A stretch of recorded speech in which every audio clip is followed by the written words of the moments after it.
मेरे तरफ से हैप्पी इंडिपेंडेंस डे। तो चलते आज हम लोग बाहर घूमने जा रहे हैं बकाजन, तो वहाँ का थोड़ा सीन दिखाएंगे।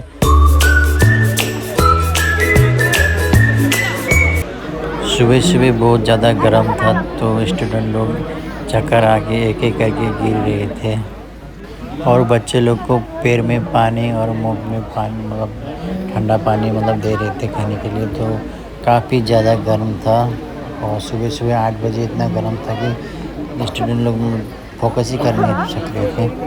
उन्हें से भी दम तो है बच्चे में, देखिए इतने गर्मी में हम लोग भी खड़ा हो नहीं सक रहे, लेकिन वो 1 घंटे से देखिए खड़ा हो रहे हैं।